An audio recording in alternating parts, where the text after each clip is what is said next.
Good afternoon and welcome everyone to the second virtual meeting of the Northern Tier Passenger Rail Study Working Group. My name is Michaela Niles. I'm the MassDOT project manager for this effort, and I'm joined today by members of the consultant team. I'd like to thank you all for joining us and thank our working group members in attendance, including the elected officials on the call today. So before we launch into the presentation, I'd like to open with a few procedures for today's meeting. First, please note that this meeting is being recorded. The Massachusetts Department of Transportation may choose to retain and distribute the video, still images, audio, and/or chat transcript. And by continuing attendance with this virtual meeting, you are consenting to participate in a recorded event. All recordings and chat transcripts will be considered a public record. If you are not comfortable being recorded, please turn off your camera, keep your microphone muted, and refrain from utilizing the Q&A. Working group members will have the opportunity to ask questions or share comments at points during the presentation.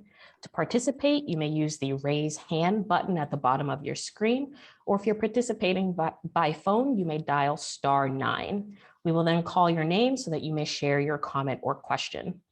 We ask that you please keep your microphone muted unless speaking, and ask that all speakers begin by stating their name. And this will benefit everyone, especially those who are participating by phone. Working group members will be able to share their video. You may keep your video on or off, but the main request is to minimize distractions for others who are viewing the presentation. Members of the public in attendance may submit questions or comments at any time in writing using the Q&A box, and meeting staff will address them as time allows at the end of the presentation. You can view closed captions by clicking the closed captions feature and selecting either show subtitle or view full transcript. Show subtitle will display captions at the bottom of your screen, and view full transcript will display the meeting's audio transcription in a window to the right. If you need any technical assistance, please contact Zoom technical support at 888-799-9666. And a survey will be available to provide feedback on the meeting as well once the webinar has ended. And so now moving to today's agenda, we will be providing an overview of the study process and a recap of the first working group meeting.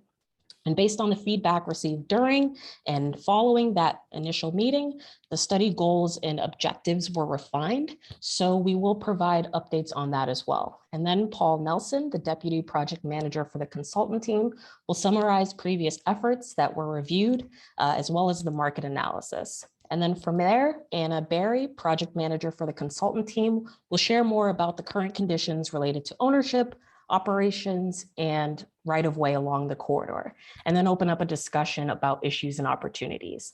And then finally, we'll outline next steps for the study and open up the floor for public comment. So as an overview, or a review rather, of the study process, this chart outlines the study tasks, and each step builds upon the previous one, with public participation serving as the foundation of the study, and that will be carried throughout the process. And as I mentioned, today we'll be discussing the documented past efforts and the existing conditions analysis. That's tasks 2 through 4.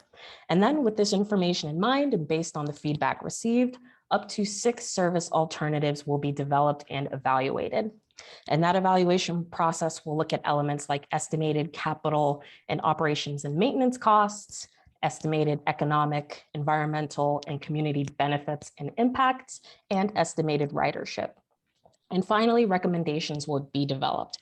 And all of that information will be documented in a draft report, which will be released for public review and comment, and then finalized in a final report. And so as we move to a kind of a recap or a summary of the first working group meeting, we discussed the proposed set of goals and objectives for the study. And we've used that feedback that we've received both during and following the meeting to update and refine those goals. And so one of the goals is to support economic development along the corridor, with some of the objectives being to improve connectivity and access to destinations, support relevant policies, plans, and designations related to economic development, and minimize any impacts to freight operations along the corridor. Another goal is to promote transportation equity, with objectives under that goal being to increase mobility options, improve connectivity and reliability, and enhance safety.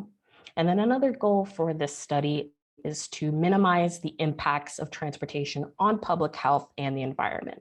And with the objectives under that goal being to improve public health outcomes, minimize noise, air, and greenhouse gas emissions, and minimize or avoid impacts to natural and cultural resources along the corridor.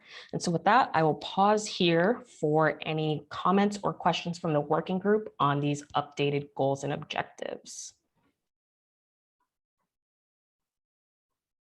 Please feel free to raise your virtual hand. I have the participants list open, so I'll be able to see you. All right, seeing none, I will now turn it over to Paul.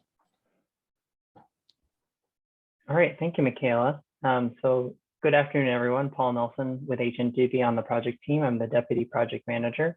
And what I just wanted to summarize for you all is that since the last meeting, we as a team have looked at other past transportation studies in the area, looking at 25 separate efforts, all consisting of projects that looked at passenger rail and transportation studies, some of the municipal transportation plans, and also economic development studies for communities and areas in the corridor. We also identify for each of these, we identified information related to demographics, the rail infrastructure conditions, the environmental resources, cultural resources of the communities, and anything that was tied to travel patterns and/or trends and future conditions. And kind of one caveat is that since these were all past studies, most of the information was pre-COVID, or pretty much all of it was pre-COVID. So that's to be expected at this point. But the key takeaways from our review is that there really has been no previous corridor-wide evaluation of travel conditions along Route 2, along the entirety of it, and that most of these transportation planning projects were focused on more local travel. But there is an opportunity for passenger rail service to tie into the economic development effort. So it was good to learn about each community's work and progress in those areas so that we can be thinking of that as we move forward with the alternatives development and screening and things like that. And like I said, we need a better understanding of travel pattern changes due to COVID. And that's kind of a bullet that's included in any transportation planning study these days, just making sure that we're understanding the evolving conditions of how COVID has and the pandemic has changed travel patterns. And with that, I'm going to transition into the market analysis, both walking through the work that we did and what we looked at, how the corridor demographics translated into different travel patterns along the corridor, and then some of the preliminary conclusions that we've made. And we're looking for feedback and questions on any of this. Part of this is because there was no previous effort that really looked at the entire Route 2 corridor. We're trying to understand the environment that we'd be planning some of these services in. Kind of moving on to the notes on demographic data, if you scroll down just a little bit. So all of this data represents pre-COVID conditions, so it's mostly 2019 data. The full impact of COVID on society and travel patterns is being evaluated. And in fact, the Mass DOT statewide is in the process of revising future forecasts and really digging into what the 2020 census data really revealed and kind of how long-term some of the trends around COVID will last. So we'll be monitoring the progress of these efforts and other trends that we see tied to changes in commuting patterns, any other travel patterns and employment trends, especially in a corridor like this where there may be an interest in people moving further from some of the job centers since they have the freedom to work from home more frequently. For this analysis, though, we're using the most current Mass DOT approved population and employment forecasts. And those are dated at this point, but as I said, they're being updated. But so those current forecasts approved by Mass DOT date from 2018, so pre-COVID and the 2020 census. But we will be updating this as more information becomes available. So moving into that, I've got a series of slides looking at the corridor demographics, kind of the underlying population, employment, household trends that help define how we figure out how travel is occurring and will occur. And what I want to start off with is just a note that we looked at the segment in 3 parts, as you can see on the map here. And although we haven't labeled the individual towns, I can tell you that the west extends from Williamstown across Berkshire County and Franklin County and ends right at Orange. So Orange is in the west section and Athol starts the central section. The central section extends from Athol through to Gardner, Leominster, and Fitchburg, and actually ends along the corridor at Ayer, right at 495. And then the east section is from 495 to Littleton into Boston.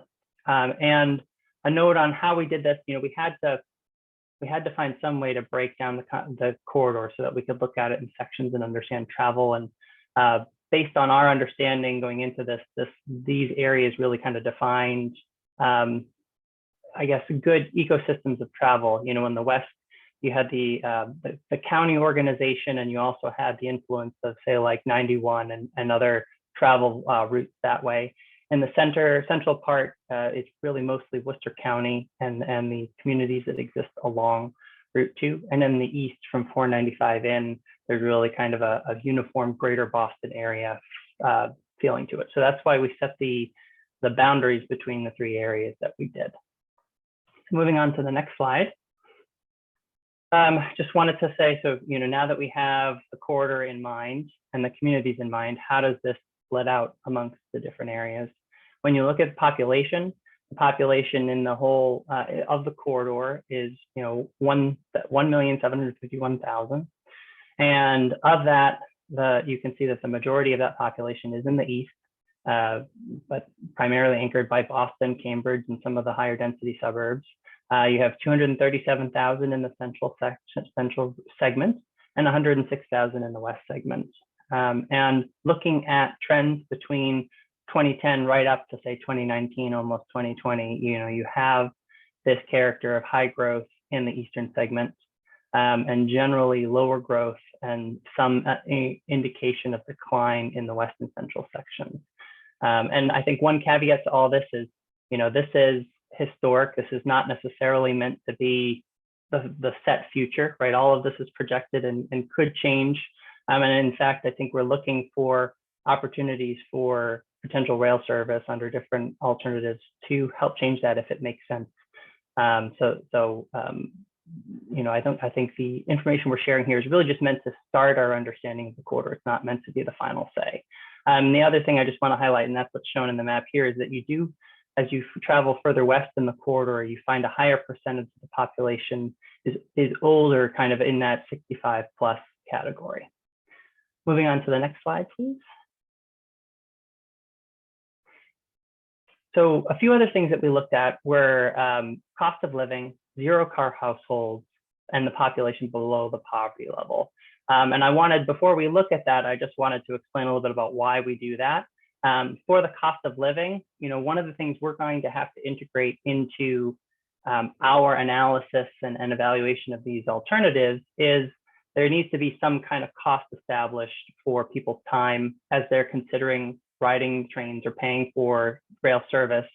So that estimate needs to start somewhere in an understanding of the value of everybody's time, and through looking at the cost of living in the corridor, we can start to understand how people may be valuing it differently or saving money by living in different segments. Looking at zero-car households and the population below the poverty level, both of those are good indicators of people that need transit or alternative modes of transportation to get around. So it's just another indicator of potential use. And before I continue, I just wanted to thank, a big part of putting this together was Andreas and the Cambridge Systematics team, who's partnered with us on this project. And so I do want to thank them for all the work that they put into this too, before I move on. All right, we can move to the next slide. So just looking at the cost of living by county, it's one of the few metrics that we're looking at where we do share the county-based information and not the community-based. You can see that rather predictably, compared to the statewide average, the counties and regions in the western section and the central section have lower costs of living than the statewide average. And even as far east as Middlesex County, on the whole, Middlesex County still has a lower cost of living than the state average. And it's only until you get to Suffolk County, which is Boston and only some of its immediate surrounding communities, do you see an average cost of living that's higher? So just a good idea of maybe the degree in change in cost of living as you go along the corridor. Moving to the next slide, please. And then these two maps compare the zero-car households and the population below the poverty level. And you can see that the story isn't uniform across the corridor at all. You see zero-car households varying between communities for different reasons, and with some hotspots in kind of the Boston area, and then some of the cities further along, Leominster, Fitchburg, Gardner, into Greenfield and North Adams. Looking at the poverty map, again, I guess the area that stands out the most is the lack of poverty really kind of in those Western Boston suburbs along the corridor. But then that is kind of ubiquitous. You see certain, I mean, we're still talking, the highest level here is still kind of at that 15% threshold. So you're seeing poverty levels vary across the corridor. Next slide, please. So now we get into employment and economic development. And the first chart here shows that, like the population, there is the population amount and totals are heavily weighted towards the eastern segment communities. So just wanted to share that. And it's not surprising that the population and employment have pretty similar distributions in the corridor. But more importantly, what I want to do is show you the chart on the right. And this shows us what we call a location quotient, and kind of a fancy term for the idea that we looked at the percentage of the population in each of the three segments employed in jobs in these areas listed in the dark blue line. And in places where they had a higher percentage of jobs than the statewide average, you can see they've been highlighted because their value is greater than 1.1. So this is a way to indicate concentration of employment sectors and jobs. And so some of the ones that I would highlight here is that healthcare is a strength for the Massachusetts economy, and that's demonstrated. You can see the fourth value from the bottom. You can see that healthcare jobs are strong across all categories. You can see that education is actually especially strong in the western and eastern segments of the corridor. And then you can see, along the eastern corridor that there is some strength in areas that the other parts of the corridor don't have, looking at finance, insurance, and those professional, scientific, and technical services. And again, this is important to know not only from an economic development perspective, but a lot of these jobs have different travel patterns associated with them. Generally things like manufacturing are shift-based. So you're going to see travel to and from jobs for those kind of concentrated in certain times of the day, where some of the others may have just different characteristics. So those are all other important pieces of information that we'll carry as we develop these, as we move forward in further alternatives development and evaluation. Moving to the next, please. So one of the other things that we wanted to keep in mind was, other major attractions. Travel to and from work is not the only travel that occurs, and in fact, it's not even the majority of travel that occurs. And as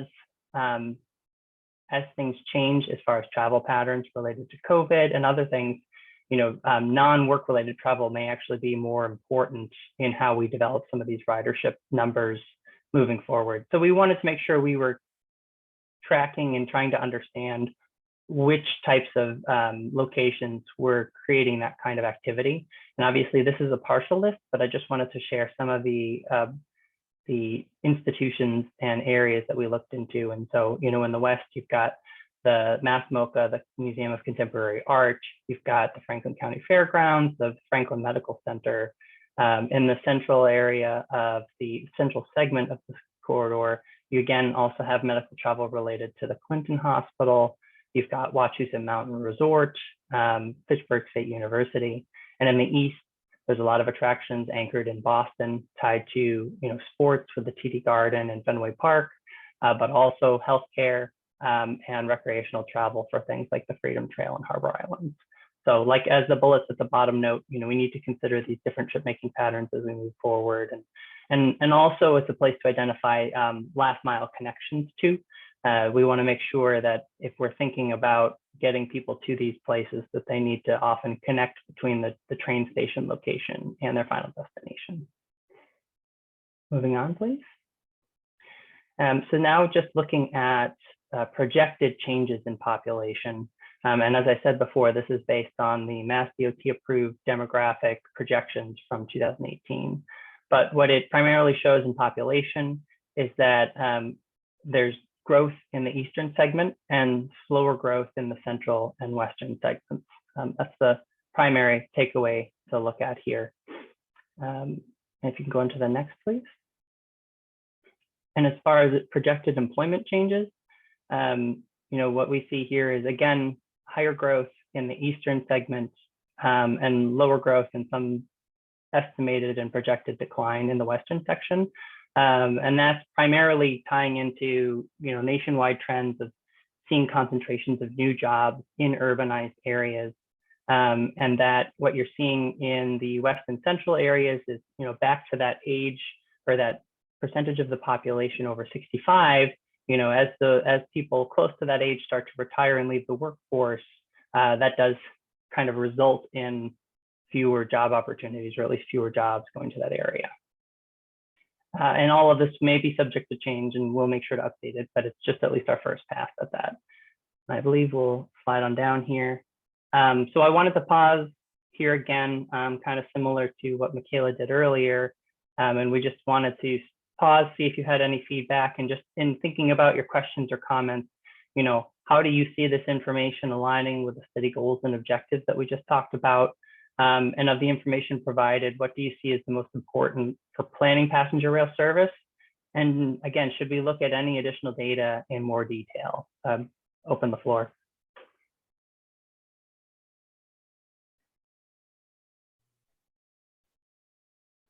Yes, could I just ask a question, please? Representative Barrett, can you hear me? Yes, John. Yeah, sure. Yes, Representative Barrett. The question I have is what you just said here. The aging population and loss of younger workers may reduce the employment pool. Will that, however, be an attraction to younger people coming to the area and starting to look at some of these jobs, though? Do you follow what I'm saying?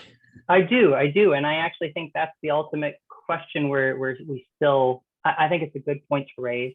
And the answer I'll give you to this is that I think that's one of the things we'll be looking at, is especially with the addition of rail service or new transportation options, would that help? And so I think that the question we'll be asking, like looking into this, is how that can interact with the potential for people to move out to these areas. And I'd speculate that maybe you're more likely to see people moving into the area who have jobs in other parts of the corridor and then use the rail service to connect with it and that would almost happen first before you see big changes in the underlying employment and job market. But we can work with folks who represent those types of economic development agencies in the corridor and try and understand any fine detail in how that is implemented throughout the corridor. Yeah, see, one of the biggest draws that we've always had is our quality of life. And with technology and broadband improving all the time and more people working more remotely, which is probably going to be more so in our future, to relieve the pressure on larger cities, I would think that this would be an asset for that area, and with rail service being available. And I don't know how much in depth you've gone at looking at this, but we've all heard that everybody's moving west, as they say. So would this be an enhancement of any type? I guess it would be, but just to take it into as a selling point. I know that right now, when you look at the Fitchburg area, Leominster area, a lot of things are stalled there, and it really hasn't started to move further west from there. How do we get them to move further west? And the asset of this rail service, which will provide to it. Yeah, not and high speed, but and I think we'll be looking at models, right? Like a lot of the growth models for Massachusetts kind of start in Boston and grow out, right? And kind of the further you are away, the longer you have to wait for it.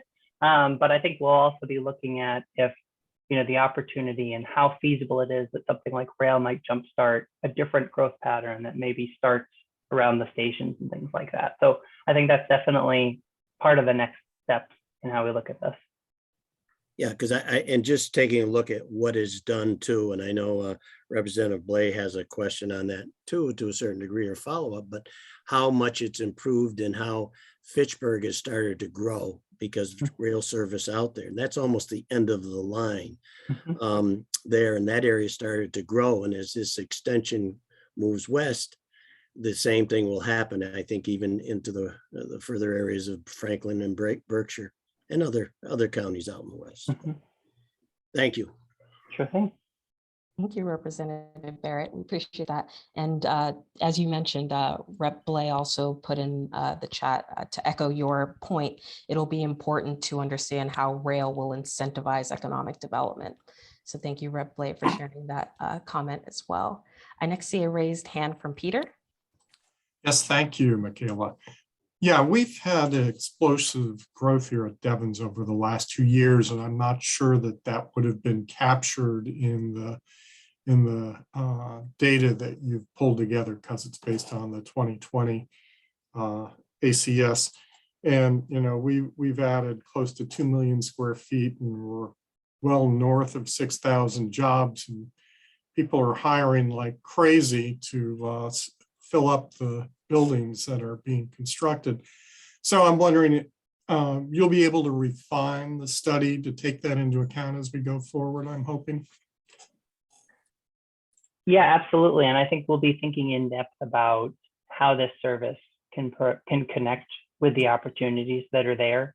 And so, you know, the more information we can find about kind of existing travel patterns to Devens and how likely people are to switch over, I think makes sense. And you know, from what we've learned of it, Devens is really a unique location in the Commonwealth as far as the land available and the opportunities for expansion of companies there. Thanks. And next see a raised hand from Linda. Thanks, Michaela.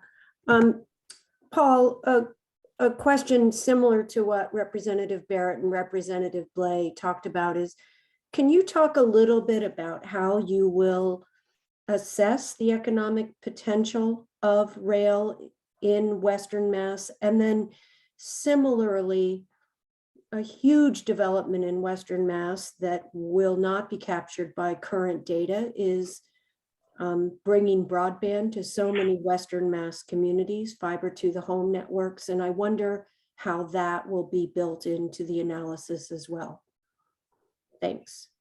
Sure.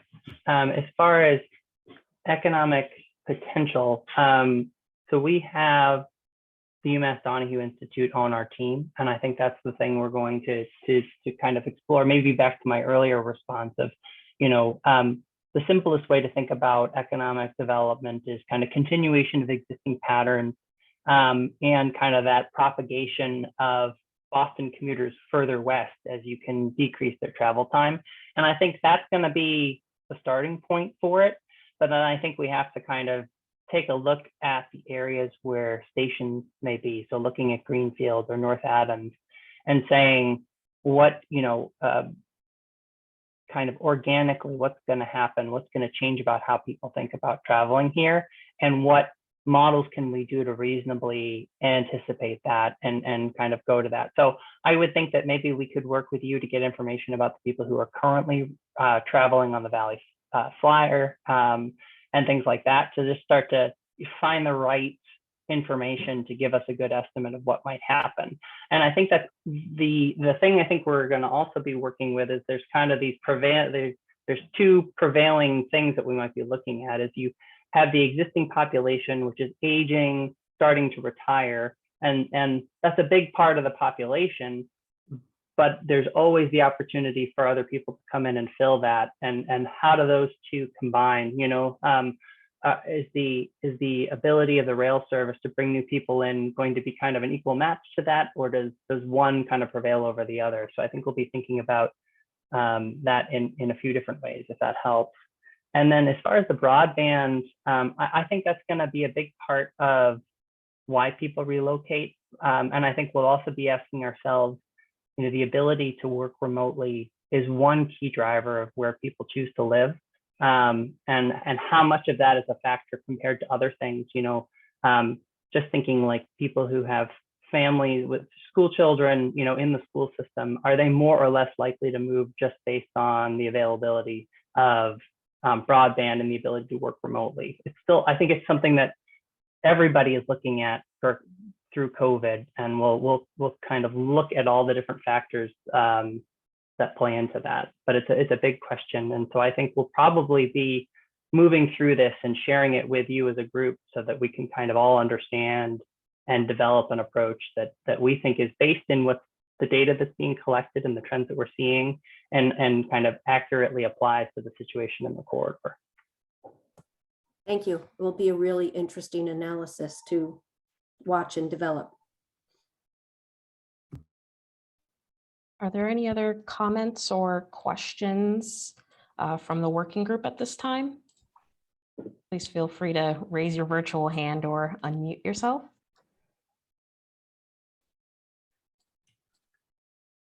All right, hearing and seeing none. I think that concludes Paul's portion, and I think at this time we're moving to Anna. I think, Michaela, I think I have the next section too. One more. All right. Yep. So related to the underlying demographics, we also took a look at existing travel patterns and trends. And the two are really closely linked. And the closer a link we can draw between them, the better we can kind of anticipate or try to predict the future travel behavior. So I just wanted to start with a note on our data sources. We use two different buckets of data for this. And the first is what's called location-based services. And I believe we have a slide that goes into this in more detail, but there are basically products out there that use location, GPS related information that is collected either from your phone or your driving app, or in some cases, vehicle fleets, keep track of the GPS location of their vehicles. And all of that is collected and can be sold and used secondhand through vendors like Streetlight Data and INRIX.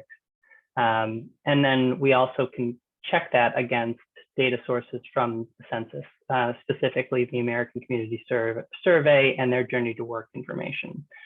So both have areas where they are better tools for this, but we took a look at both of those for this evaluation.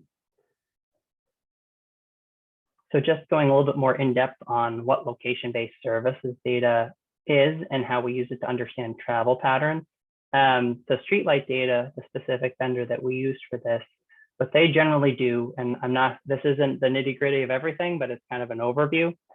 They purchase GPS data that's collected from cell phone providers and app developers. And that's something that, like in the terms of service for either your phone service or your app, you agree to allow them to sell that data secondhand. Then what Streetlight does is they remove all the identifying data. So anything that could tie either your location information to you as a specific person. So it's called anonymized. So it becomes anonymous. And then what they do is they use an algorithm that pieces together different GPS data points and establishes different trips. So part of it is that they, if they can see certain pings along a different route, they use their algorithms to figure out what route you probably took. And then another thing they do is they have a decision-making algorithm that says, okay, one trip has ended and the next trip has started. And usually that's based on some sort of resting period between trips. And sometimes it's 5 minutes, sometimes it's greater. The question though is that, because this is all device-based, you have something called a penetration rate. So how many people who are actually traveling are captured in these data purchases? And that's certainly not 100%. And so one of the things that we needed to do with this data from Streetlight is calibrate it to kind of a known point. And the classic way to do that is to look at the vehicles counted at a count station run by, say, MassDOT or somebody like that. There they have 24-hour counts, 48-hour counts, a long period of data that we can use to figure out how many cars are actually moving by that location, and then see how many devices were registered as doing the same trip, and then basically convert between the two to match the count location. So that's what we did. That's the process that we followed for taking this GPS related data and turning it into a volume of travel.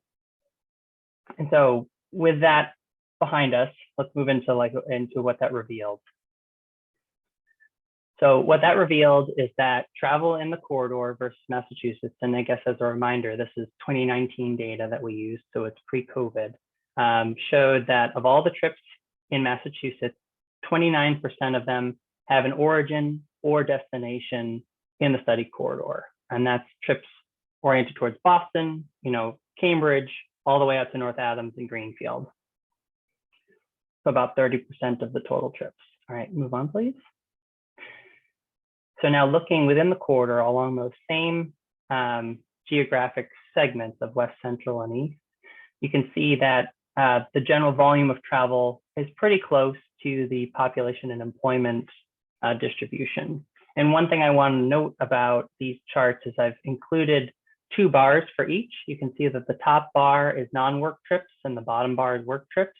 And so you can see in each region, work trips are really the minority of overall trips that are recorded from this data. But again, 83% of trips were recorded in the eastern section, 12 in the central, and 5% in the west. And this is trips based on where they originated, not where they were destined. We can move on to the next one, please. And so I wanted to provide a breakdown of the travel in each segment. And we can start by looking at the maps, which show kind of through a heat map style, they show where most of the trips are originating. And you can see that for the western section, it's kind of tied to population. It's destination, excuse me. So people that originated in the western segment traveled to these following communities. So you can see that a lot of them are still, like I said before, tied to the population areas of that segment, Greenfield, Montague, Williamstown, Adams, and North Adams. But that you can also see there's a general travel pattern kind of within each county and within the Connecticut River Valley. So connecting down to Pittsfield and some extension down to the Springfield area, but then also some travel into the central segment. But that further east in the corridor, it starts to drop off and you're not seeing the same level of travel. And to be fair, there's a volume of trips happening here that easily could support rail service, right? Rail service doesn't have to support 200,000 trips a day, but this is just meant to show where the majority of trips are occurring so that we have just a general feel for it. Go to the central segment. Oh, no, sorry. And actually to provide a little bit more detail on trip making from North Adams and from Greenfield, you can see the general distribution of travel patterns. So kind of to my previous statement, you can see that people from North Adams and Greenfield are traveling throughout the state, but that there are some hotter zones, as I mentioned before, in kind of that Berkshire County for North Adams and to a lesser degree through the Connecticut River Valley. And then in Greenfield, you can definitely see both that north-south axis down into the Springfield area and along with it too. Moving on to the central section, again, same thing. Most travel stays within the central area, and you can see it's clustered around the areas of population. And that, if anything, I think one thing to call attention to is in looking at the possible destinations of people from each segment, we looked at not only the west, central, and eastern areas, but also other parts of Massachusetts. And so you can see that travel in the central, as was the case in the west, is that anyone traveling outside the central segment is more likely to travel to other parts of Massachusetts than they are to other parts of the corridor itself. And here you can see in the central area that there is that strong connection down to the Worcester area and the kind of Metro West 495 area as you get further east. Moving into the next one, we can show travel in the east. And I think one thing I just want to draw attention to is that even though the graphs look pretty similar, you can see that the values along the y-axis have changed. So we started looking at a top out as about 200,000 trips. And again, in the east, there's a lot more trips being made. So we see it's close to 3 million for trips originating and ending in the eastern segment. And again, I think just because of the volume, any of the travel to the central and west ends up being a pretty small amount. And again, you have a lot of travel outside of the corridor into other parts of Massachusetts. Go on to the next one, please. And one of the things we were able to look at was a comparison. So just as a tiny peek into what COVID did to travel patterns, we were able to use data from 2019 and 2021 to establish changes in travel patterns. And what you can see here is, not surprisingly, across the board between pre-COVID and post-COVID conditions, you saw a decrease in average daily trips. Pretty similar decreases in the west and central portion, and then a little bit higher decrease in travel in the eastern section. And there's the numbers behind that graph. So we can, as more data becomes available from 2021, 2022, we can start to see if that rebounds, and if it rebounds in the same, in any sort of uniform or definable pattern. Go on to the next, please. So the other thing we wanted to look at was, now that we understand just the general trip making characteristics of the corridor and each segment of the corridor, what does travel by vehicle look like in the corridor? And to do that, we looked at what are called average annual daily traffic counts. And average annual just means that it's taking account throughout the year because there is some seasonal or month-by-month fluctuation in daily traffic. So you're kind of establishing an average annual count that is a baseline for comparison to everything else. And not surprisingly, vehicle travel is the highest mode share for daily travel in the corridor. And it was highest at 92% in the central segment of the area. And one of the other reinforcing statistics is that 92% of households in the west and central segments have access to a vehicle. And I mean, there's not a lot of there are local transit services, but there's not a lot of options to travel other than by car. So this isn't a surprising finding. And then what we also did look at was congestion along Route 2 and how that factored into travel times along Route 2. And that's one of those areas where we were able to use the INRIX data. And we found that that was the biggest impact on travel was on the eastern section and parts of the central, really between Fitchburg and Boston is where you saw a dramatic change in travel time between destinations due to, say, peak period congestion.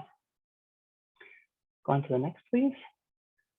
And one of the questions we also had was, for long distance travel in the corridor, we wanted to test if Route 2 was really the desired route of choice. So what we looked at is the travel between North Adams and Boston.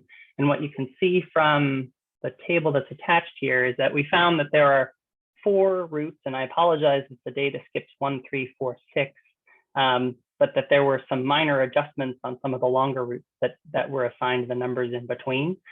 So we removed those from the chart so that there really is only 4 modes or routes of travel between North Adams and Boston that we saw in this. And Route 2, the second one is the going down I-91 to I-90 and coming in. The third one is I-90 and Route 7. So it's coming down through Berkshire County to the exits in Lee and coming on 90. And then the other one in the middle, which had the smallest representation, was using Route 116 to cross. So you can see, that Route 2, in fact, is the route of choice for travel on the longest distance trips in the area. And you can, in the remaining columns, you can see some of the elements that we looked at to see changes in travel time. And so you can see that there's an average, a minimum, and a max, and that factored into a reliability. And so, which is just a comparison between all of these. And you can see that the Route 2 corridor, had an average time about 2 hours and 34 minutes. And that's going to be important as we move forward into developing potential passenger rail alternatives, trying to find a travel time that's competitive with that. But that it could be as small a travel time as just under an hour, and as long a travel time as 3 hours and 30 minutes. So just another peek on data into kind of route choice and how people travel by car in the corridor. And then I think we can slide down. And then to kind of sum up everything from both travel patterns and our overall market analysis, again, like we said, motor vehicles are the predominant mode of travel, especially west of I-495 when you're outside the MBTA commuter rail system. And most travel in the corridor is local, same county or adjacent. You saw that 80 to 85% of travel in each segment was internal to it. And then what vehicle volume showed is that actually Route 2 has traffic volumes have grown closer into Boston, but have not grown or have remained the same farther west in the corridor. And again, tied to the first bullet point, travel options beyond motor vehicle are limited west of Fitchburg. And so with that kind of intermediate overview, the kind of general findings and conclusions, at least at this preliminary stage or our first look at travel patterns, is there's a lack of transportation options, which is probably not a surprise to anyone on the working group, but you do have to say it. Intercity travel choices west of Fitchburg are limited. There's really not a unified corridor travel behavior, is how I would kind of phrase, is how I'm choosing to phrase it. And that's mostly indicated by the fact that trips leaving each segment that we looked at are more likely destined to communities outside of Route 2 than they are necessarily along the corridor itself. So you're not seeing that string of destinations along the corridor for that travel as much. But back to a caveat, I think that I tried before, you could still support rail service potentially on some of the volumes of trips that are happening in Route 2. It's just not the predominant travel pattern. And then I think something that's going to factor into that is, the projected population and employment declines. We'll have to look into it, but as they're currently defined, they would decrease travel demand from Worcester County westward. So we'll need to, Linda, as you said, we'll need to look at ways that rail or other factors may be changing how travel pattern. I think we'd need to see a change in things in these. We'd have to see a change in some of these patterns to really anticipate high growth in new demand. But there is, always the potential for shift in the demand from vehicle to transit. And then I think that wraps up everything. And we can move it on to Michaela. Do you want to transition to Anna? Yes, so I think we'll actually pause here in case there are any questions or comments on this particular piece that Paul presented on. So if there are any members of the working group who have any questions or comments, please feel free to raise your virtual hand or unmute yourself. Representative Barrett? Yeah, I just chuckled a little bit because the time going into Boston, I think last week I had a trip of 3 hours and 45 minutes getting in. On Route 2, it's actually worse than what it was in the pre-COVID era. So I think as time goes on, we're going to see even more and more. The traffic is heavier. What is very correct in all of this is it's moving further west. It's gone from Fitchburg, to Leominster, and it's out into Gardner now.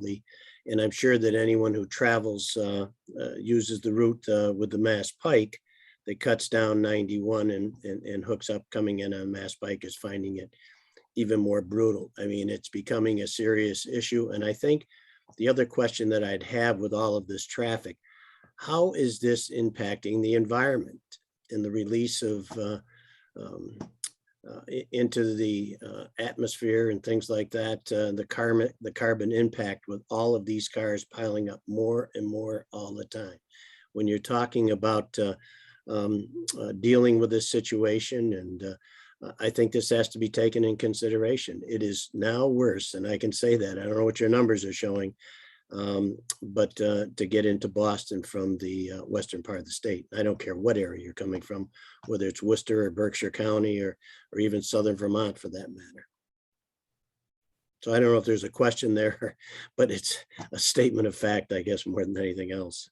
Well, and one thing I would add to that is I think that, when we looked at it, it was only 2019 versus 2021 data. And based on my travel experience, it's actually 2022 where we've really seen things significantly ramp up as far as delay and travel time changes and things like that. So maybe we can find ways to see how things have even changed from 2021 on as far as congestion and travel time, for sure.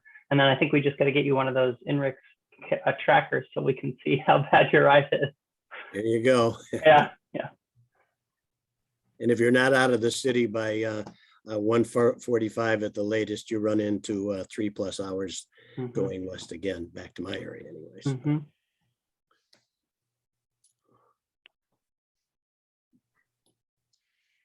Thank you for your comments. I next see a comment from Rep. Blay, who mentions that the Massachusetts Office of Travel and Tourism is using similar LBS data, and so it might be helpful to coordinate with them. So thank you, Rep. Blay, for that comment. We certainly will coordinate with them. Are there any other comments or questions from the working group?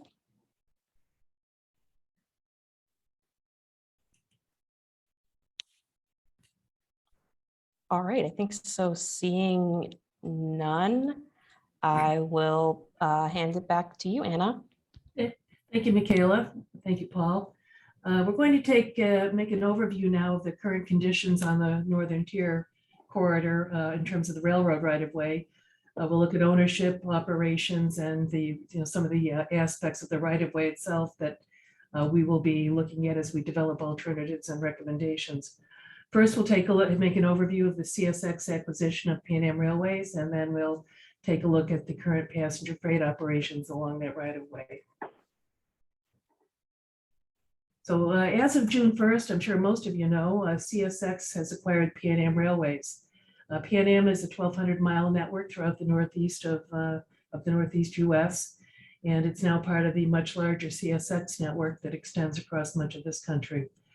CSX, the most important part of the acquisition for this study and for this group probably is the fact that CSX now assumes Pan Am's half ownership of the Pan Am Southern. Pan Am Southern is a railroad that extends, that's partly owned by Norfolk Southern and now CSX, and it operates the freight service between Air, Massachusetts and along the rest of the corridor through Greenfield, North Adams, and then into Vermont and New York. Pan Am Southern owns the right-of-way between Fitchburg and North Adams, as well as into New York. So that is now partially owned by both of these Class 1 freight railroads. Next, please. The existing MBTA and freight railroad operations are summarized here. The MBTA operates commuter rail service out to Fitchburg, as we know, and that's a total of 34 trains per day moving between Boston and Fitchburg. Pan Am Southern and Pan Am Railway operations, now evolving into CSX on the Northern Tier, consists of approximately 10 trains per day. Their primary freight facilities are at Air and East Deerfield. And when we say approximately, we've gleaned the data from submissions to the Surface Transportation Board that managed that acquisition.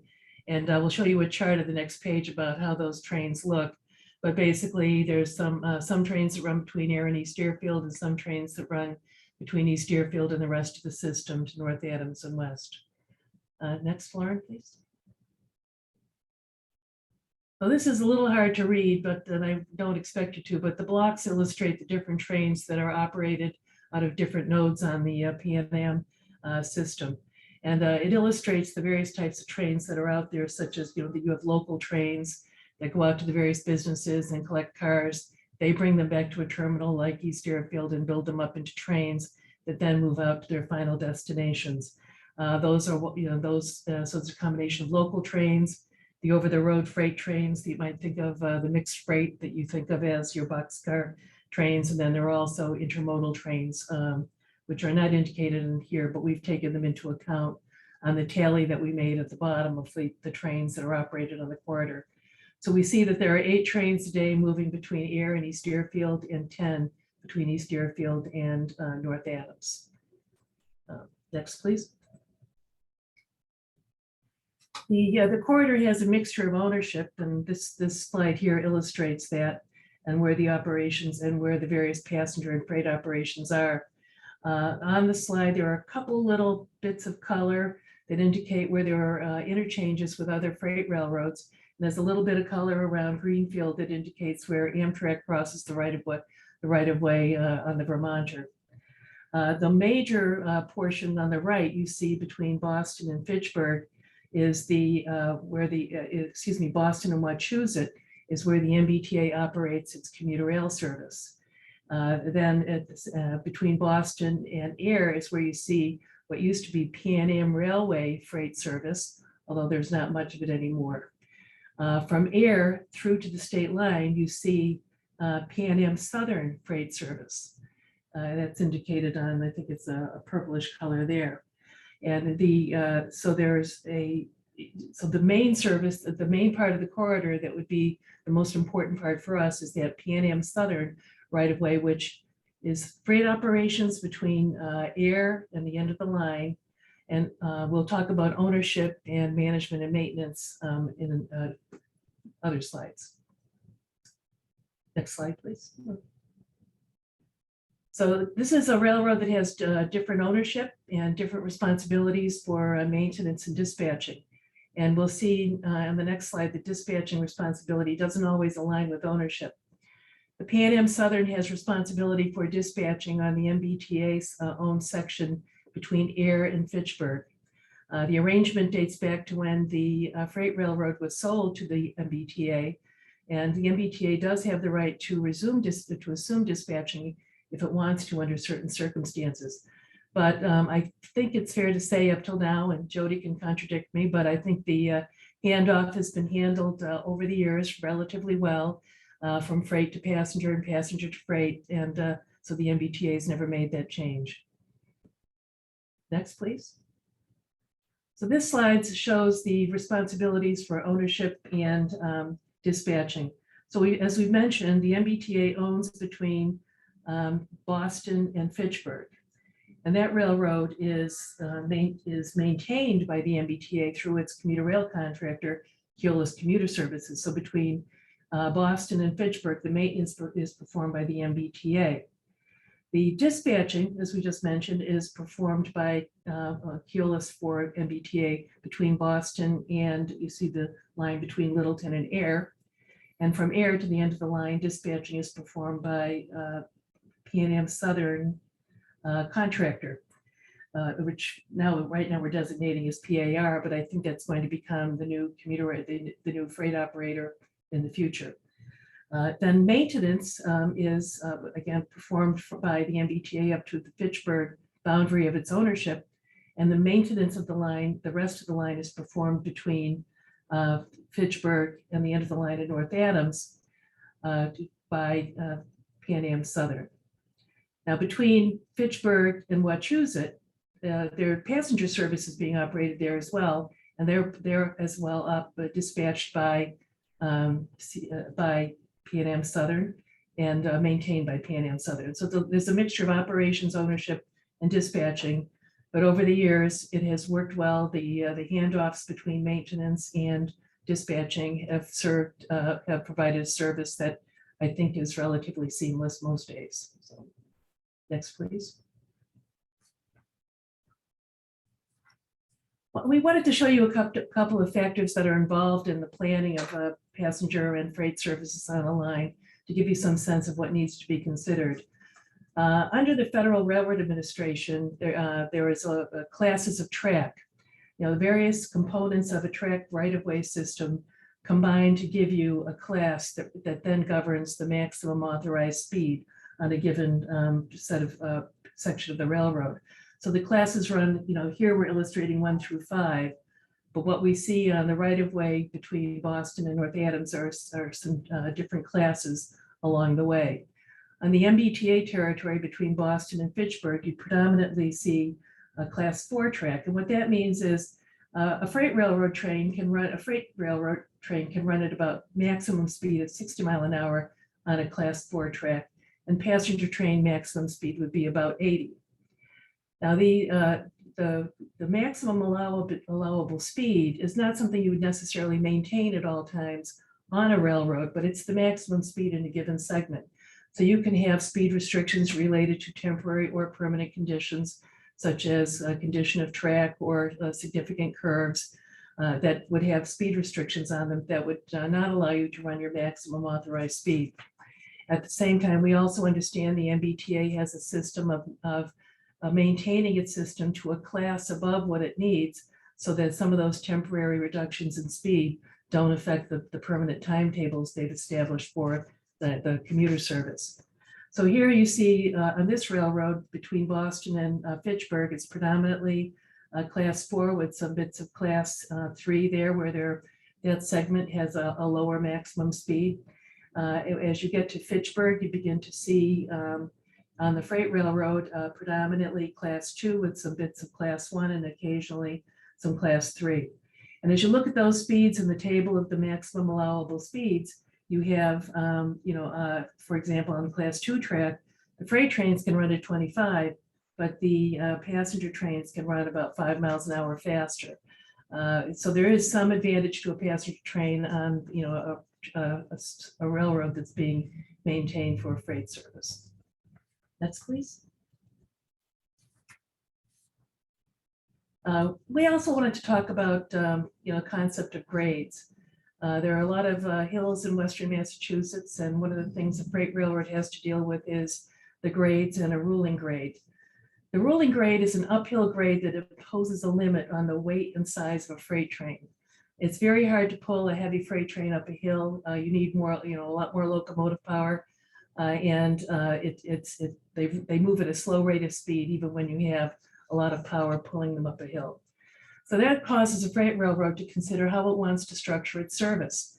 Rather than have, if you have that ruling grade is the one that has that upper limit or there a lower limit on the speed and an upper limit on weight, they may decide to run lighter and more frequent freight trains over that type of railroad.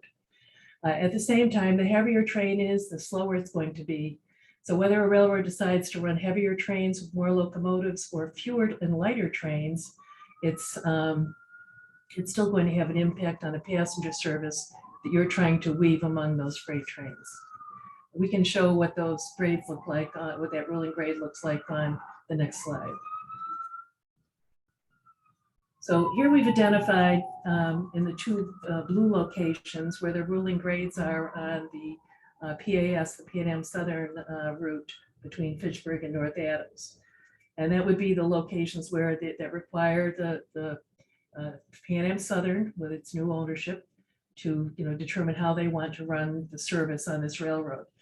The slide we saw earlier that showed the various trains that are being operated now, that's historically how the trains have been structured.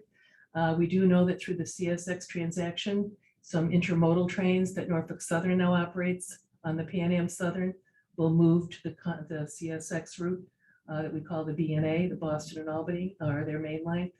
However, it remains to be seen how PAS with its new partnership will decide how they're going to run this freight service. However, for right now, it's fair to say they're probably going to continue in the same pattern until they've had a chance to look at what kind of changes they want to make and implement them. So next slide, please. Another factor that enters into the planning of freight and passenger services are the grade crossings. These are the intersections of roads and railroads where safety appliances are installed in order to provide warnings to drivers on the roads. So on this stretch of railroad between Boston and North Adams, we have 78 total grade crossings. Many of them have active warning systems such as flashing lights and sometimes gates with flashing lights on the gates. Other times there are what we call passive warning systems such as the crossbuck signs by the side of the road, stop signs, as well as signs painted onto the roadway. And these are required to alert a driver or pedestrian that they are approaching a railroad crossing. They need to be alert for a train. But planning for these on a railroad is important because we have There are the active warning systems are set for a certain speed. If you're going to increase passenger speeds, you have to determine what kind of changes need to be made to those active warning systems. When you add trains to a system, you also have to consider if passive warning systems are still sufficient with a higher number of trains on a railroad. Next, please. So if we could summarize here, some of the impacts of the factors that we've discussed, we've determined that the track, the structures and the signals that are there now supporting a fairly robust freight service also could support a passenger service. For any given class of track, the freight train speeds generally would allow for slightly higher passenger speeds. However, the maximum authorized speed on a given section of this railroad, which has been built for freight service, may not allow for the best passenger service. Speeds can be reduced because of curves and grades and approaches to meeting points. So those are all factors that need to be considered. But fundamentally, the tracks could support passenger trains. Also, I did not point out sufficiently, but there are significant areas of single track that also limit the flexibility of operating trains. And it also reduces speeds, and that sometimes you have trains waiting for other trains to come off a section of single track. We do believe that the handoff between passenger and freight trains in terms of maintenance and dispatching has been a successful model over the years. And the CSX acquisition of Pan Am Railways may bring benefits. They are shifting a train over to the BNA, or there may be drawbacks. There may be new, Pan Am Southern may develop a new philosophy on passenger trains. I know we're running over time a little, but if we do have a few minutes for discussion, does any of this information align with our study and objectives and goals? And what do you see as the most important factors here for planning passenger rail service? And is there anything else you'd like us to look at? There are a couple of comments, one from Tom, who says it may be too soon to know, but with the CSX acquisition, has CSX indicated that they intend to use this line? For instance, might CSX consolidate the line through Pittsfield and Springfield? And I know, Anna, you touched a little bit on kind of the unknowns at this point. Well, the STB transaction that was approved by the Surface Transportation Board includes a commitment by CSX to allow Norfolk Southern to operate one of its higher speed, more important trains on that BNA track. That's the only commitment that we're aware of, at least that was in the public record. And we don't have any outward indication now of what types of changes, if any, might be made on the Pan Am Southern. But it is important to remember, Pan Am Southern has two owners. One is the Norfolk Southern, the other is the CSX, and they are both co-equal owners of that stretch of railroad. So we don't know yet how they'll put their heads together and how they will, if they will, restructure the freight service. Could I ask a follow-up to that? Is there a time frame with these types of transactions? Is there a time frame when these decisions get made? Is it within a couple of years, within 5 years? Do you have any sense for that? I don't believe there was a time frame for the change of that particular freight train that's specific to moving to the BNA. But Norfolk Southern may have an interest in doing that. So they would have an incentive to make that move as soon as they could. But as to the rest of the changes, no, there isn't a time limit. It would be up to the individual companies to determine how fast they want to move. Andreas, do you have a thought on that? Just a real quick comment on the rerouting of the intermodal train off Pan Am Southern. Norfolk Southern has to actually complete some construction in New York before they can move that train. So it's really not clear when that's going to happen. They have not started construction on that yet. Thank you. And there's also a question from Representative Blay, who says, I heard somewhere along the way that the line has an updated signal system west of Wachusett, and is there any truth to that? Is that something you might be able to comment on, Anna? We had understood that Pan Am Railways, Pan Am Southern rather, had committed to the implementation of positive train control, which is an enhanced safety system that for stopping trains short of collisions and other factors. We were not able to confirm that it had been installed, but there was an intent to do it. And we'll certainly be looking to find out if that did occur. So I'm glad you heard that, because it's another move in the right direction. And I think this question also kind of relates to that from Peter about, is there any new train technology that might impact the study that that we might be aware of? This positive train control is a requirement by the Federal Railroad Administration for most areas where you operate passenger trains. It's not really new technology, but it's a recent requirement in the last 10 years anyway. So that's something that we're definitely factoring into our consideration of alternatives.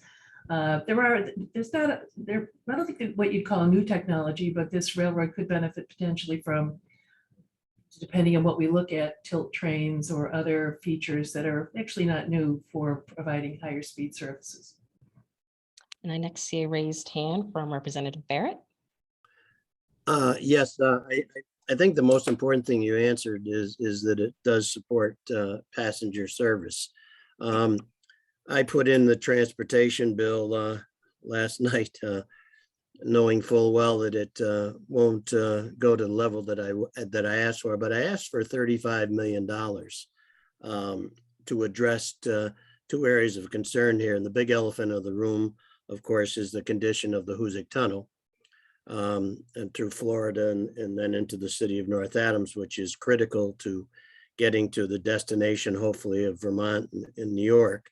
And also to upgrade the lines along the way to deal with some of the things that you talked about with the curves and and also the grades in some areas of it, because I think that has to be looked at. And one of the reasons why I submitted it is at a time when there is sufficient money available, which I shouldn't say sufficient, but money available to address rail needs. And of course, we're pushing very hard for the what we call the west to east rather than the east to west line in the southern part of Massachusetts, beginning in Pittsfield. But I think it's something that hopefully we'll be able to get some money over the next couple of years, or at least into the bond issue, so that money is available. We all know that this is play money that goes in there. But to get it released and get a commitment from the new governor, obviously this governor has made a commitment to rail service, but he's going to be gone. So we hope that the next governor, whoever she may be, will deal with this issue of actually putting some money into to this. But I think there will be sufficient support with the Western Mass delegation, especially those in the northern tier areas, that we will be able to get some money in there. I don't know if it'll be 35 million, but I think that you have to look at it this way when you consider that back in 1851, the legislature of the state of Massachusetts committed $1 million to the construction of the Hoosick Tunnel, and 22 years later, it ended up spending $21 million. Imagine what that investment would be in real dollars today. I'm sure it would be in the billions of dollars. So I didn't think $35 million was too much to ask for. And I think we have to continue to press from that. And I'm sure the delegation in the western part of the state will do so. That's just an informational type of thing, because we do have to look at the Hoosick Tunnel, and we also have to look at some very minor changes along this route to get passenger service working. And we need the cooperation of CSX and the others too, in some of the commitments they made to the STP board in their comments. So.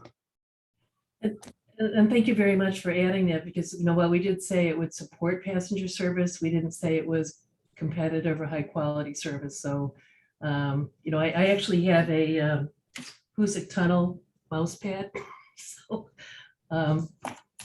which shows that it's a long stretch of single track in poor condition, even on a mouse pad. So I think it still needs investment. Yeah, and the thing to remember here is there's a historical perspective to this. Also, it's still, I believe, the longest tunnel in the United States for train service. And that's what they say, and it used to be the longest in North America. So there's a lot of historic perspective to this rail line and doing these type of things. So hopefully it'll work. We'll try anything. Thank you. Thank you. I believe, Anna, that then takes us to a discussion of issues and opportunities.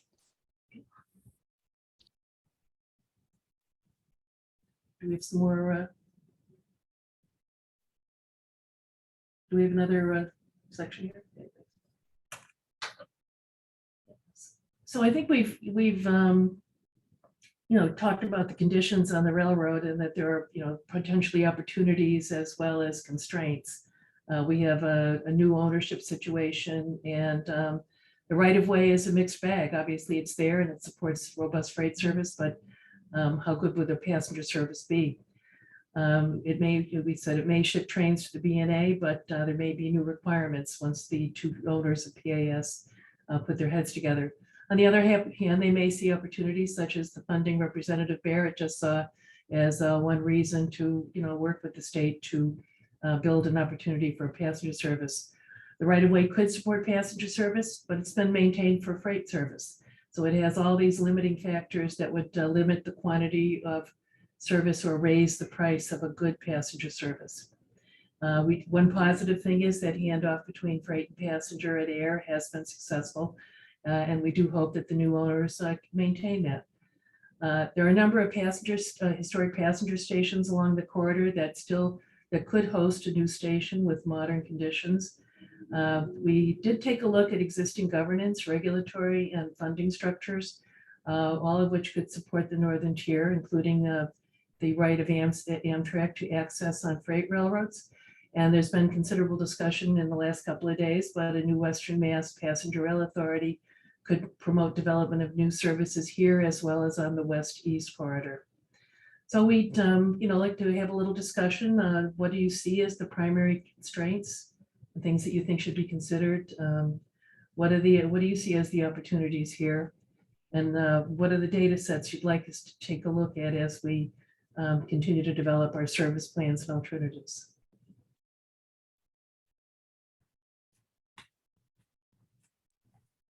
The members of the working group, again, please feel free to raise your virtual hands or unmute yourself.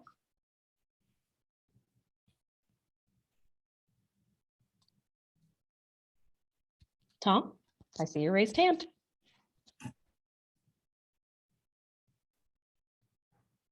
Tom? It was raised early on, but your question about data sets, I think it will be very important to, try to get some empirical data to determine the shift in employment patterns and work-life patterns to rural areas, so that we can justify the, build it and they will come, or they're already coming and they need a way to get, to the other urban areas. So that data set would be, I think, crucial to this project moving forward. Thank you. Any other comments or questions on issues, opportunities, other data sets that should be considered?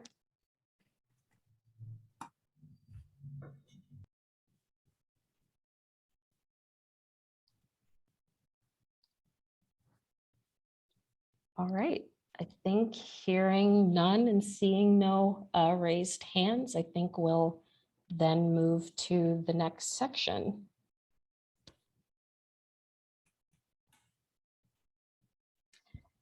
So as I mentioned a bit earlier, with the study goals and the existing conditions data in mind and all of the feedback that we received today, up to 6 service alternatives will be developed and evaluated through the winter of 2023. And the study is expected to be completed next spring. So when we talk about that in terms of schedule, we anticipate holding our first public information meeting sometime in mid-July and our next working group meeting later this summer. And formal meeting announcements will be available through a few different channels, including the study website, social media, and email. And so at this time, I would like to open it up to members of the public in attendance for public comment. As a reminder, please use the raise hand button to participate verbally. You will then be recognized and you will receive a notification on your screen to unmute at that time. And please note that the notification will show up on your primary Zoom screen, just in case any other windows might be open. And the Q&A box can also be used to submit written comments or questions. If you're participating by phone, please dial *9 to raise your virtual hand. And we ask that you please share only one comment or question at a time and limit comments to 2 minutes to allow others time to participate. We'd like to hear from as many people as we can about your thoughts on issues and opportunities that should be considered during the development of the potential service plans and alternatives. And just as a reminder, this is certainly not the only opportunity to comment. Comments and questions can be shared throughout the study process using the comment form on our study website. And so we have a few questions and comments that have been coming in over the course of the meeting in the Q&A. So I think I'll start with a couple of those. One is from Jay, who asks about some of the previous studies that were reviewed and asks, are some of those studies available? And the answer is yes. So as Paul mentioned, there were transportation studies, economic development studies that were reviewed as part of this process, some of which were the intercity passenger rail governance white paper that was conducted following the East-West passenger rail study process. And that's available on the MassDOT website, as well as the state rail plan and freight plan. There were also some regional transportation studies that were reviewed as well. So I would reach out to your regional planning agencies or visit their websites for more information about some of those efforts as well, or to learn more about some of the great work that they're doing. And so yes, some of those studies are available. We next have a question from Greta, who asks, where can I find more information about who is part of this working group? Another great question. And another great time to plug the study website, where we have meeting materials and information on the website about the study, including a list of working group members. So thank you, Greta, for that question. I next see a raised hand from Greta. You should have a notification on your screen to unmute.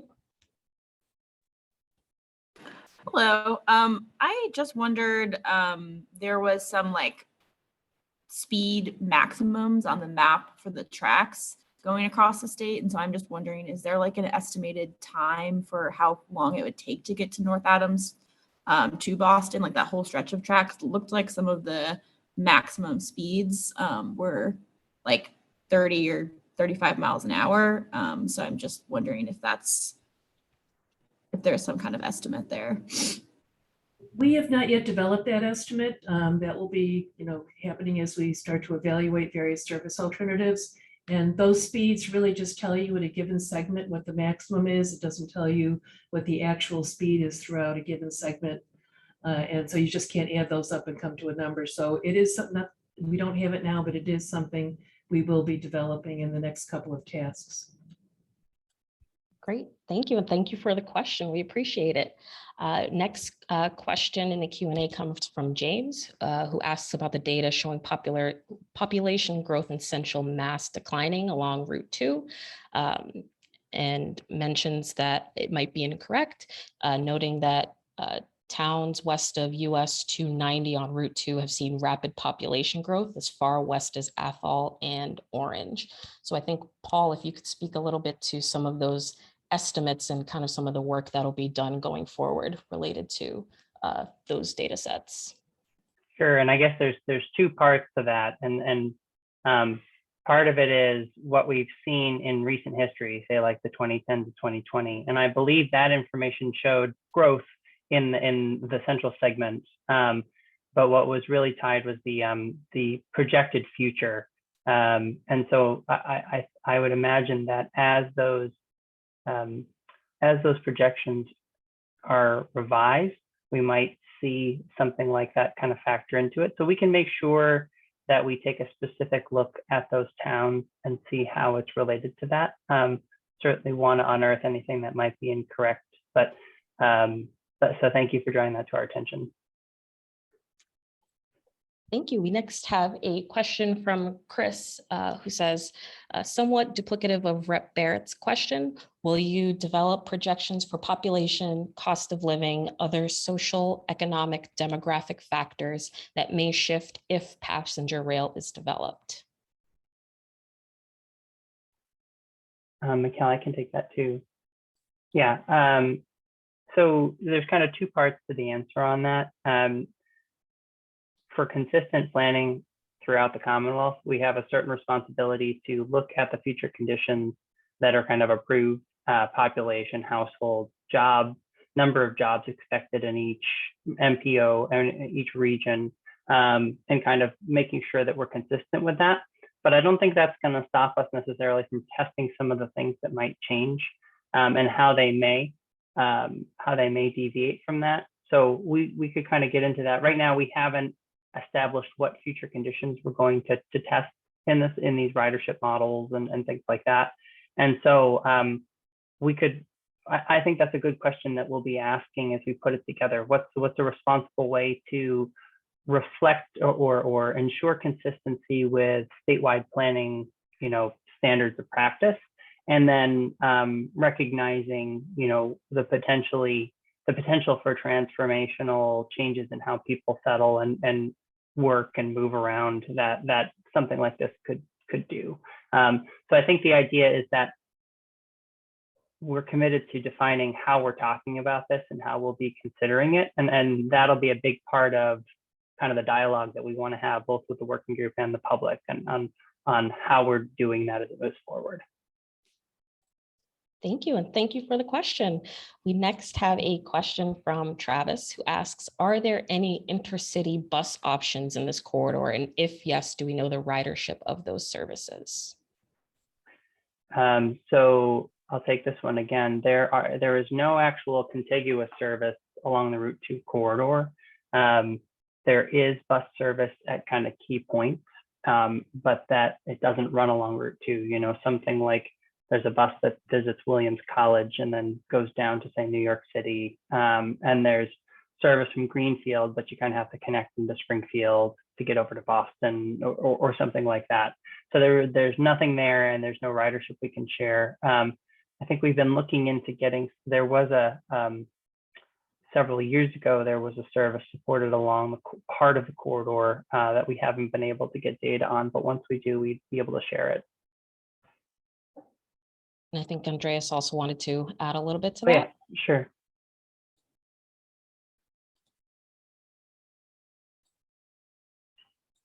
Sorry about that.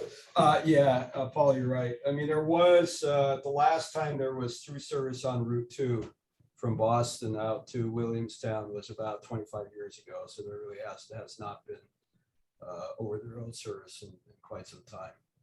And the state's project only lasted, I believe, a couple of years. So it never really had a chance to fully develop the market.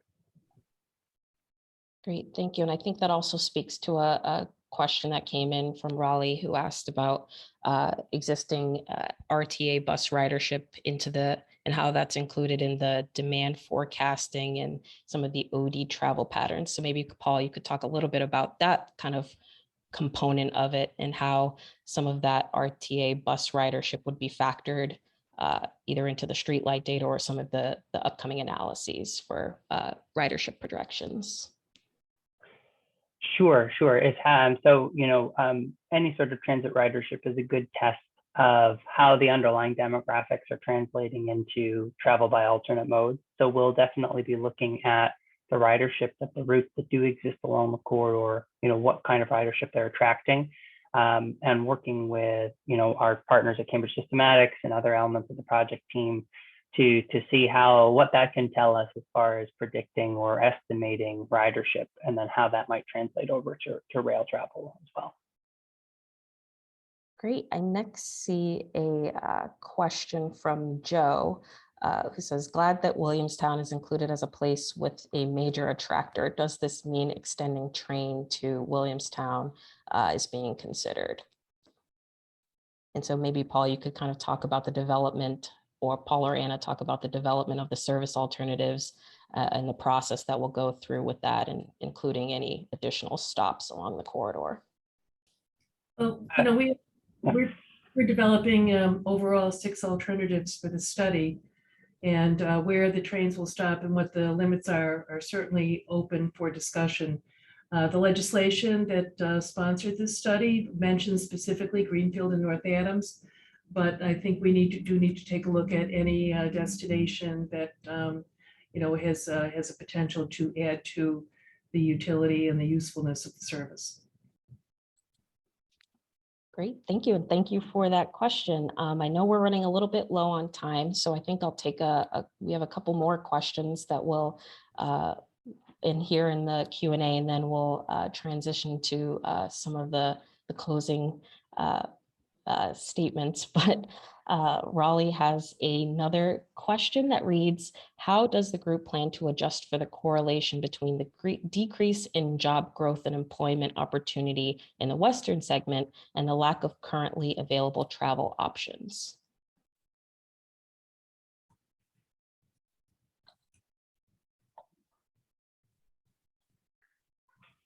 I don't necessarily think it would be something that we would test. So I'll try and answer, and let me know if this gets to what you're saying. Is, the lack of options is something that I think we'll be looking to address directly, as far as how passenger rail can fill a gap in the ability to move around. And so they're going to be tied to not only, let me try the answer again. So I don't necessarily think we're going to be testing the connection between the two directly, but what we're going to be doing is looking at both and how they factor into ridership and service development of the potential rail alternatives. The idea being that, like the questions have been, could job growth and employment is on a projected trajectory. Could rail service change it in any way? And so I guess the idea is, by introducing that travel option, does it change who can access those jobs, who wants to access those jobs? And I think vice versa, how much of the job and economic activity in, say, like the Eastern section could now be connected with other communities in a way that wasn't really favorable before. So I think that's the answer to what you're looking for, but let me know if it's far off. Yep, that is great. And thank you for that response. And thank you for that question as well. I next see a question from Rep. Blay, and I think, Anna, this kind of speaks to what you spoke of about stopping patterns. And Rep. Blay mentions coordination with New York about ridership to Albany. And that is something as well that can be looked at. So Anna, is there anything else you wanted to kind of add to that? No, we didn't look at it as part of today's existing conditions, but as we develop alternatives, it is something that we can do. Great. And next question comes from Jay, who asks, are you looking at north-south connections to Pittsfield, Springfield, Boston, or only the Pan Am Southern service?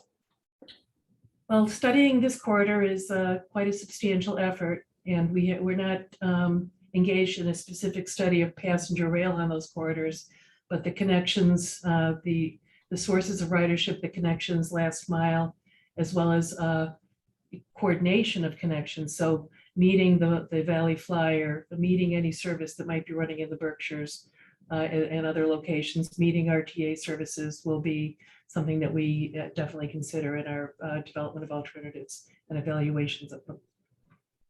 Great, thank you. I next see a raised hand from George, and I think this will be our last question. But like I mentioned earlier, this is not the last opportunity to share any comments or questions. So George, you should have a notification on your screen to unmute.